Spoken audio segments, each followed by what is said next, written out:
আসসালামু আলাইকুম রহমতুল্লাহ। আমি ডাক্তার মোহাম্মদ উমর ফারুক।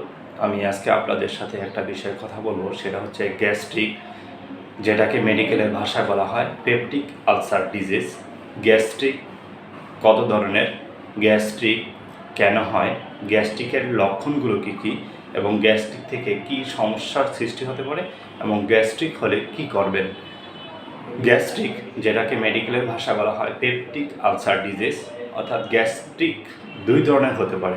একটা হচ্ছে গ্যাস্ট্রিক আলসার, আরেকটা হচ্ছে ডিউডেনাল আলসার। দেখা যায় যে প্রায় 10 থেকে 15% মানুষ জীবনের কোনো না কোনো পর্যায়ে এই সমস্যায় ভুগতে পারে। অনেকের ক্ষেত্রে দেখা যায় দুটো রোগেই ভুগতে পারে, অর্থাৎ কারো ক্ষেত্রে গ্যাস্ট্রিক আলসার ডিজিজ এবং ডিউডেনাল আলসার দুটোই একসাথে থাকতে পারে। আবার অনেকের ক্ষেত্রে দেখা যায় যে কোনো একটি সমস্যাও থাকতে পারে। এই গ্যাস্ট্রিক সাধারণত কেন হয়, অর্থাৎ পেপটিক আলসার ডিজিজ কেন হয়?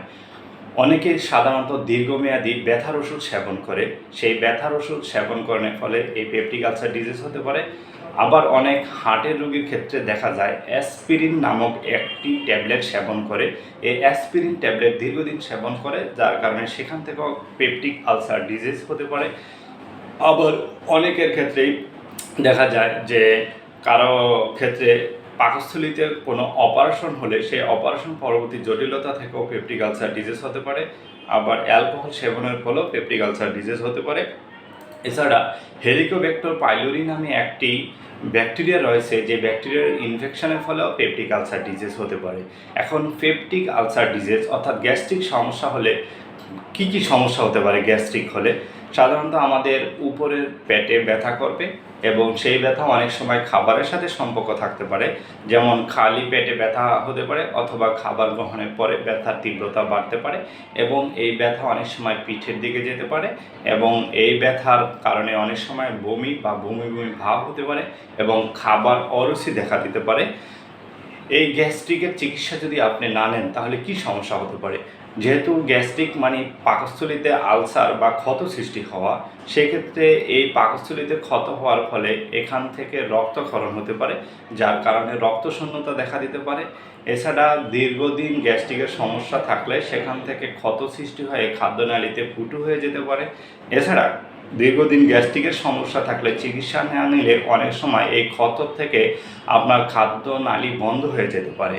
তো সেই ক্ষেত্রে আপনাকে অবশ্যই একজন চিকিৎসকের পরামর্শ নিতে হবে।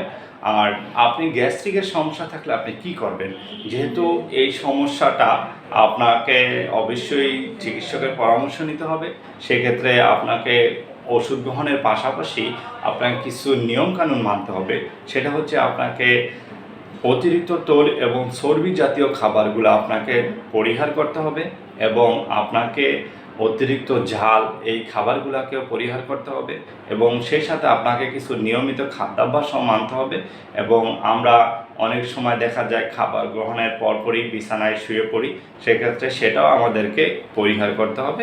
এবং এই সমস্যা দীর্ঘদিন দেখা দিলে আপনাকে অবশ্যই একজন চিকিৎসকের পরামর্শ নেওয়া উচিত। ধন্যবাদ।